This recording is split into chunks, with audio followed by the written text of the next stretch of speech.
think about workforce engagement, you have to see the leadership team as part of the workforce. There is no it's of them and us. So what we have to do is move closer together and understand that everybody, from the boardroom to the shop floor to the guys and girls at worksite, have a role to play in creating a culture where there's a sort of ongoing and sustained commitment to health and safety. You have to understand what good engagement behaviour looks like, and you have to work with both of those. So you have to demonstrate the good things. So all of these things create the opportunity.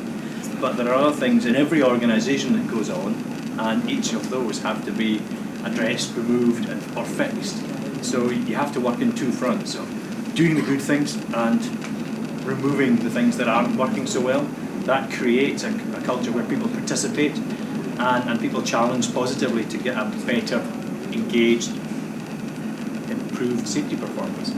One of the great things about oil and gas industry is that it's global, it's mature, and we've learned through actually some very big incidents, Piper Alpha, Bombay High, Texas City. We've learned where we've got things wrong.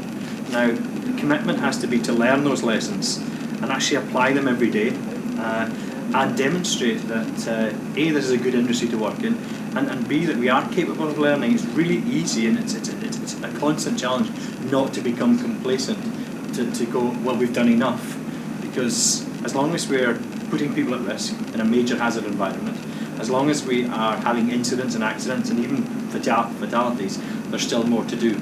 So we really need to focus on looking at the lessons, and even the lessons from as far back as Piper Alpha 25 years ago, they're still relevant today.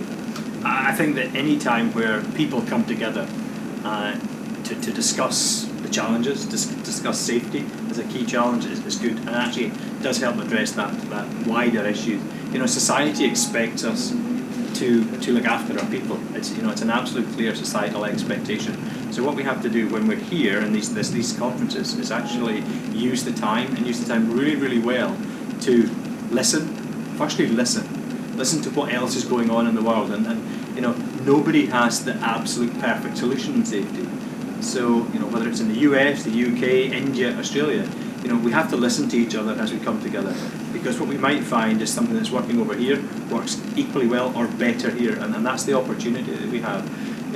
After we've listened, then we go back and we try and understand how that works in our own organisations and implement that, and really, really take the key message that we're in it together. It's a global industry, and safety actually drives the industry forward.